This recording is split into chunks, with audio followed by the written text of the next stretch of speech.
Dan Geltrude, following all of this. Dan, how do you explain the market's reaction to all of this, the sell-off?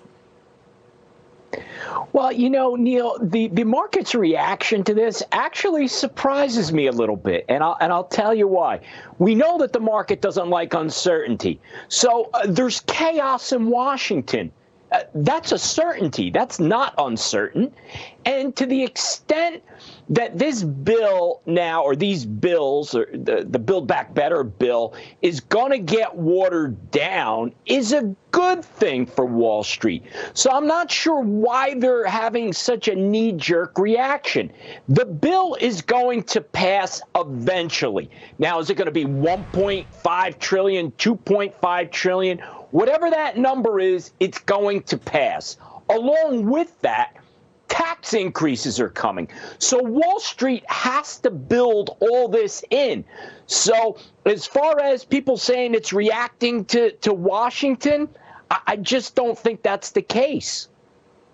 That's a very interesting premise. I have another view on this, that Wall Street's reaction isn't what it ultimately will be. Because I think when cooler heads start prevailing, or at least that's the hope, they'll assess, wait a minute, if this thing is delayed or ratcheted down, so too the tax hikes that come with all of this. Best case scenario for many of them, I'm saying for investors, it doesn't happen at all. Worst case, it does happen, but it's delayed and it's not nearly as onerous. What do you make of that?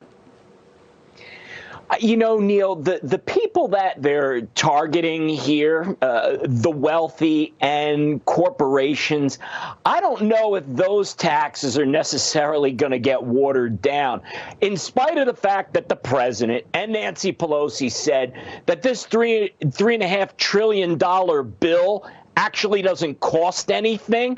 I don't think anyone is actually believing that. Yeah.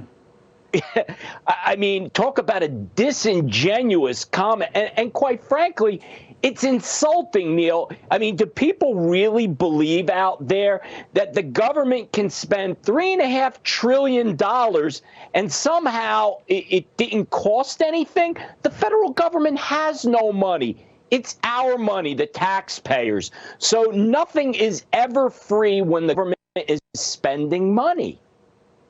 Yeah, I did get a kick out of that. There's no cost to this. The only thing I can make an analogous to this is if you have a mortgage payment due, but because you have the money to make the mortgage payment, well, there's no cost to it. I don't have to worry. Well, there was a cost. Whether you had the money or not, you paid that mortgage payment. But that nonsense notwithstanding, I wonder, would the market get more worried if it looks like this debt ceiling thing is getting a little too close for comfort? Now, we've already, done this, 78, 79 times since 1960, 20 times over the last decade or so. So we're getting kind of used to it. Are we getting too used to it? Do we always say, well, we'll settle this, we resolve this? What do you think?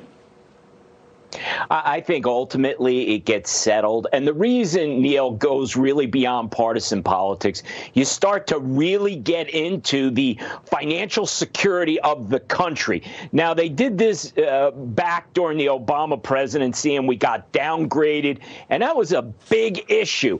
Now, I can't imagine that they would let it go so far that you actually throw the entire country into turmoil. Because if that happens, Neil, everyone who's in office in some way can get blamed for it. And what's most important to everybody in Washington, D.C. is getting reelected. So if that's in jeopardy, they're going to vote whatever way is necessary. So ultimately, the debt ceiling issue will be addressed. There could be a game of chicken going on for a while, and that's not good. But ultimately, it does get resolved. And I think the market will probably be impacted during the process, but ultimately, it comes around. All right. Thank you, my friend, very, very much. Dan Geltrude, following all these fast-moving developments as